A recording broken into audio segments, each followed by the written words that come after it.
Assalamualaikum warahmatullahi wabarakatuh. Shalom, Om Swastiastu, Namo Buddhaya, dan salam kebajikan untuk kita semua. Perkenalkan, nama saya Putri Intan Permatasari dengan NIM 24400 dan di sini saya akan membahas dan menjelaskan lebih detail mengenai peralihan hak atas tanah yang dilakukan melalui hibah. Pertama-tama kita harus mengetahui peralihan hak atas tanah melalui hibah merupakan bagian penting dalam sistem hukum agraria Indonesia, di mana hibah bukan hanya fenomena hukum, tetapi juga sosial budaya dan juga ekonomi. Dalam masyarakat Indonesia, hibah sering digunakan sebagai cara untuk memberikan penghargaan, memberikan bekal kepada anak, atau sebagai simbol hubungan kekeluargaan itu sendiri. Secara yuridis, hibah adalah perbuatan hukum yang memindahkan hak atas tanah secara cuma-cuma, yang tunduk pada berbagai regulasi formal agar sah dan memberikan kepastian hukum. Di sini saya akan membagikan beberapa pandangan dari para ahli mengenai hibah itu sendiri. Yang pertama dari Maria S.W. Sumarjono, di mana Maria menekankan bahwa pemindahan hak melalui hibah harus mengikuti asas kepastian hukum, di mana dalam konteks hukum agraria, kepastian hukum hanya dapat dicapai apabila pertama, peralihan dibuat dengan akta PPAT. Yang kedua, dicatat dalam buku tanah. Yang ketiga, terbit sertifikat atas nama penerima hibah. Dan menurut Maria itu sendiri, ketiadaan formalitas akan membuat hibah tidak diakui sebagai pemindahan hak dan berpotensi menimbulkan sengketa di masa depan. Lalu pandangan yang kedua dari Budi Harsono, di mana Budi Harsono menegaskan bahwa hibah termasuk perbuatan hukum yang bersifat tunai dan terang. Tunai dan terang di sini artinya kalau tunai itu berarti pemindahan hak terjadi pada saat akta itu ditandatangani. Lalu terang artinya dilakukan di hadapan pejabat yang berwenang. Jadi Budi Harsono menyatakan bahwa hibah tanah tidak boleh dilakukan secara bawah tangan karena bertentangan dengan prinsip administrasi pertanahan nasional. Lalu dari Subukti itu sendiri, yang ketiga dari Subukti menyoroti aspek keperdataannya, di mana ia mengatakan bahwa hibah merupakan perjanjian sepihak yang berlaku setelah adanya persetujuan penerima hibah, sehingga pemberi hibah tidak bisa memaksakan pemberian apabila penerima tidak setuju. Lalu pandangan yang keempat itu dari Supomo, di mana menurut Supomo hibah sering berakar pada adat dan budaya kekeluargaan. Namun, ia menekankan bahwa dalam konteks tanah, hukum nasional lebih kuat dari hukum adat, sehingga setiap hibah adat tetap harus diformalkan. Lalu pandangan yang kelima yang terakhir itu dari Surjono Sukanto, di mana Surjono Sukanto melihat hibah dari sudut pandang sosiologis, di mana hibah tanah berfungsi sebagai pemerataan ekonomi keluarga, tetapi juga sebagai alat eksklusivitas jika dilakukan tanpa persetujuan para ahli waris. Lalu saya sudah menyebutkan definisi peralihan hak atas tanah melalui hibah maupun pandangan dari para ahli, dan sekarang saya akan menjelaskan mengenai asas-asas hukum yang mendasari hibah tanah itu sendiri. Jadi di sini untuk memperdetail mengenai peralihan hak atas tanah melalui hibah, ada beberapa asas yang perlu diperhatikan di sini. Yang pertama itu asas kepastian hukum, di mana artinya semua peralihan hak harus tercatat secara tertib dalam administrasi pertanahan. Lalu yang kedua, asas publisitas, di mana peralihan hak harus diumumkan melalui pendaftaran agar pihak ketiga mengetahuinya. Lalu yang ketiga, asas terang dan tunai yang sudah dikemukakan oleh pandangan para ahli, salah satunya oleh Budi Harsono, di mana asas terang dan tunai artinya terang dilakukan di hadapan PPAT. Lalu kalau tunai, hak itu berpindah saat akta ditandatangani.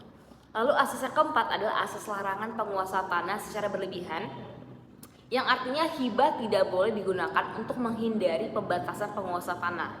Lalu asas yang terakhir itu ada asas keadilan, di mana hibah harus memperhatikan hak-hak pihak lain, terutama ahli waris dalam hukum adat atau syariah. Jadi saya mengulas kembali bahwa asas yang mendasari hibah tanah itu, yang pertama asas kepastian hukum, yang kedua asas publisitas, yang ketiga asas terang dan tunai, yang keempat asas larangan penguasaan tanah secara berlebihan, lalu yang kelima yang terakhir adalah asas keadilan. Lalu kita akan bertanya-tanya apa dasar hukum dari hibah tanah.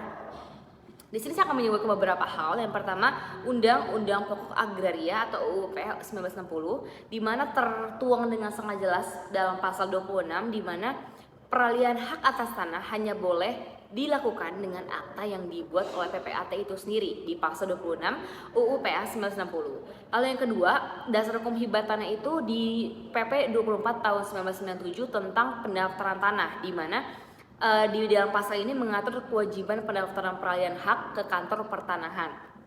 Lalu yang ketiga, dasar hukum yang ketiga itu Peraturan Menteri ATR BPN nomor 3 tahun 1997, di mana dalam peraturan ini mengatur tata cara pembuatan akta PPAT.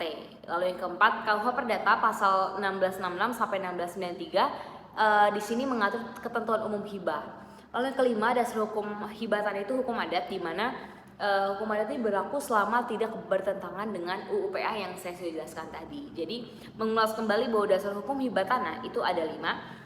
Undang-Undang Pokok Agraria UU PA 1960, yang kedua PP 24 tahun 1997 tentang pendaftaran tanah, lalu yang ketiga Peraturan Menteri nomor 3 tahun 1997, yang keempat KUH Perdata pasal 1666 sampai 1693, lalu yang terakhir adalah hukum adat. Selanjutnya kita harus mengetahui perspektif hukum adat terhadap hibah tanah, karena seperti yang saya sudah jelaskan bahwa hukum adat merupakan salah satu dari sumber atau dasar hukum hibah tanah itu sendiri. Lalu apa sih perspektif hukum adat terhadap hibah tanah?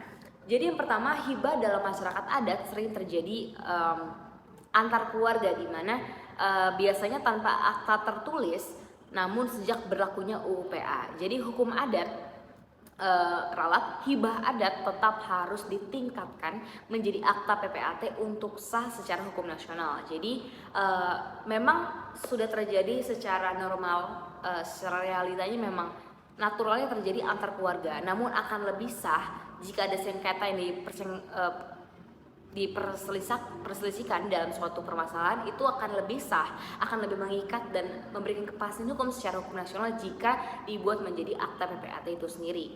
Lalu yang kedua, perspektif hukum adat terhadap hibah tanah itu, hibah dapat dibatalkan menurut adat. Artinya di sini misalnya jika penerima tidak menghormati pemberi atau melanggar kesepakatan adat tertentu.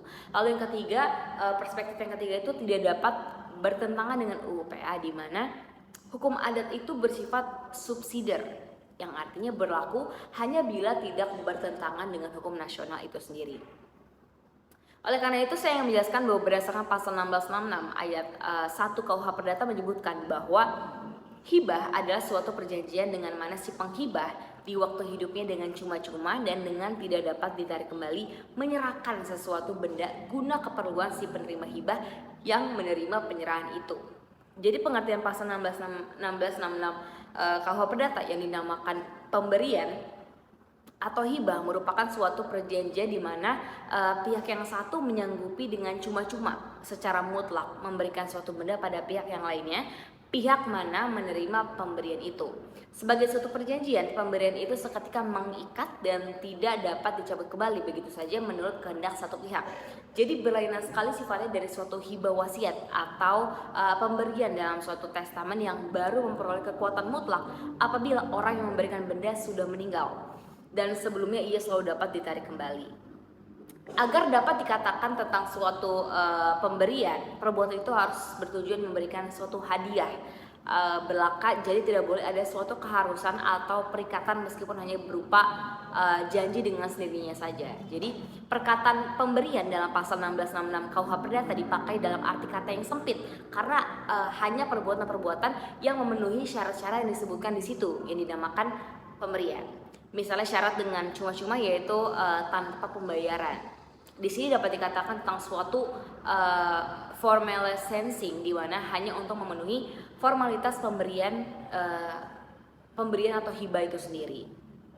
Lalu apa saja hal-hal yang diatur dalam perjanjian hibah? Yang pertama itu objek, di mana menurut ketentuan yang terdapat dalam pasal 1667 KUH Perdata yang berbunyi hibah hanyalah dapat mengenai benda-benda yang sudah ada. Jika hibah itu meliputi benda-benda yang baru akan ada di kemudian hari, maka sekadar mengenai itu hibahnya batal. Dan jadi dari ketentuan yang pasal 1667 KUH Perdata ini terdapat dalam pasal di atas bahwa dapat diketahui bahwa perjanjian hibah ialah benda yang sudah ada, baik berupa benda bergerak maupun benda tidak bergerak.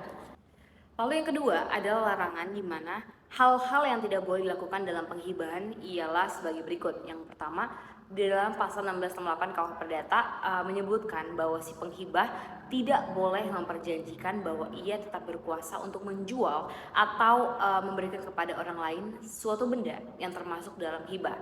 Hibah semacam itu sekedar mengenai benda tersebut dianggap sebagai batal.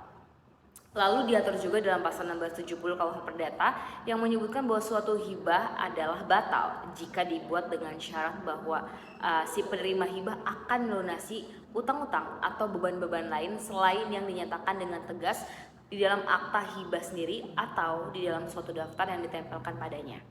Lalu bukan hanya dalam pasal 1668-1670, namun diatur juga dalam pasal 1678 KUH Perdata yang menyebutkan bahwa dilarang adalah penghibahan antara suami istri selama perkawinan.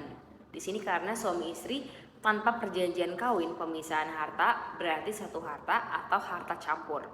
Lalu dalam pasal 1684 KUH Perdata, penghibahan yang diberikan kepada seorang perempuan bersuami tidak dapat diterima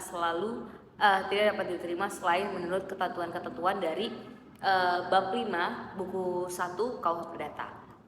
Lalu dalam pasal 1682 KUH Perdata menyebutkan tiada suatu hibah kecuali yang disebutkan dalam pasal 1687 dapat atas ancaman batal dilakukannya selainnya dengan suatu akta notaris yang aslinya disimpan oleh notaris itu sendiri. Berdasarkan pasal 1683 KUH Perdata menyebutkan bahwa tiada suatu hibah mengikat si penghibah atau menerbitkan suatu akibat yang bagaimanapun selain mulai hari penghibahan itu dengan kata-kata yang tegas telah diterima oleh penerima hibah atau akan dibagikan kepadanya kemudian hari. Lalu berdasarkan pasal 1685 KUH Perdata disebutkan bahwa penghibahan kepada orang-orang belum dewasa berada di bawah kekuasaan orang tua harus diterima oleh orang yang melakukan kekuasaan orang tua. Penghibahan kepada orang-orang belum dewasa yang berada di bawah perwalian atau orang-orang terampu harus diterima oleh si wali atau si pengampu yang untuk itu harus dikuasakan oleh pengadilan negeri. Lalu dalam pasal 1686 KUH Perdata menyebutkan bahwa hak milik atas benda-benda yang termaktub dalam penghibahan sekalipun penghibahan itu telah diterima secara sah tidaklah berpindah kepada si penerima hibah. Selain dengan jalan penyerahan yang dilakukan menurut pasal-pasal 612, 1612, 1613, 1616 dan selanjutnya.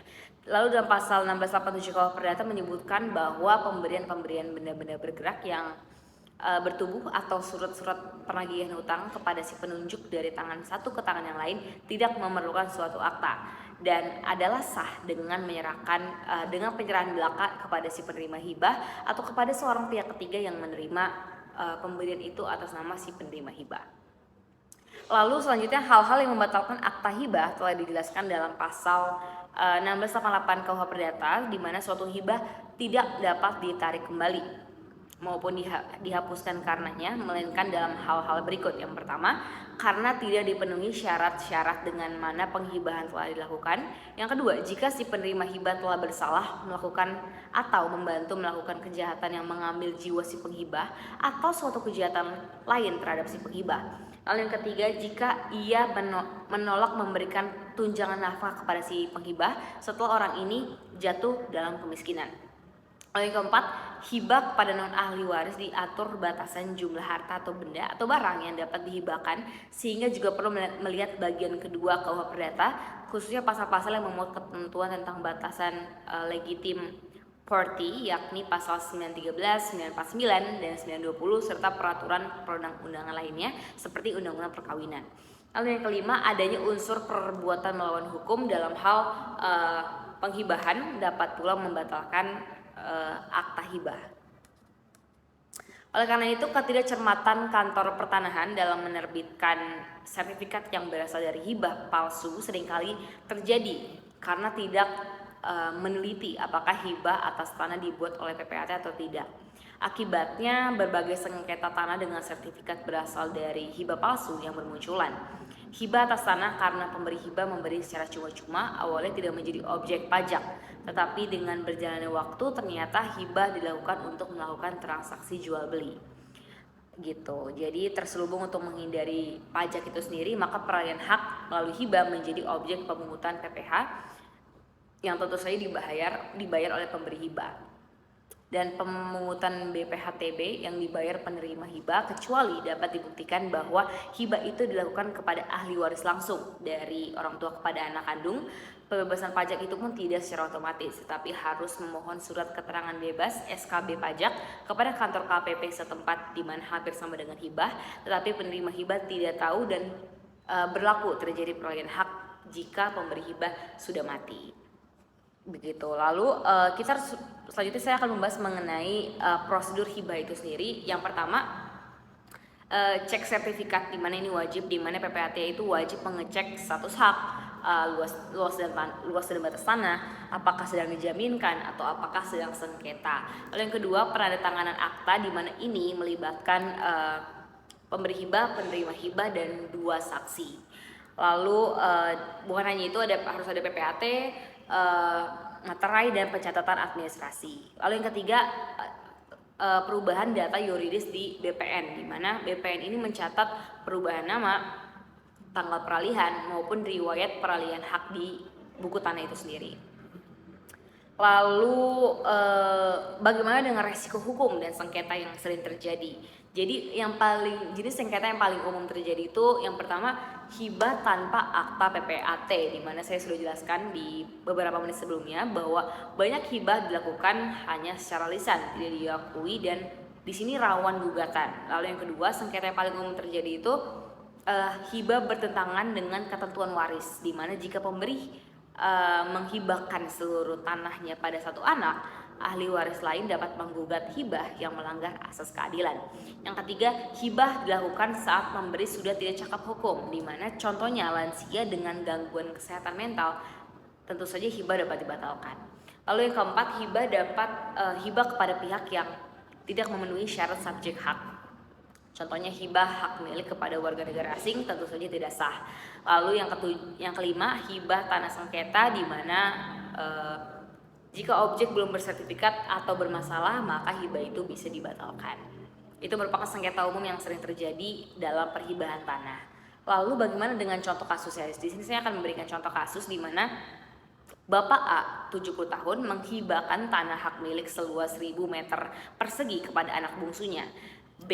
Jadi A itu bapaknya, B itu anaknya. Akta hibah dibuat di PPAT, dan setelah Bapak A meninggal, 2 anaknya lainnya, tadi kan dikasih B, 2 anak lainnya C dan D menggugat B dengan alasan pertama, hibah dilakukan saat Bapak A sakit keras. Yang kedua, hibah dianggap tidak adil karena melanggar asas keadilan. Lalu yang ketiga, C dan D merasa tanah tersebut bagian dari harta waris.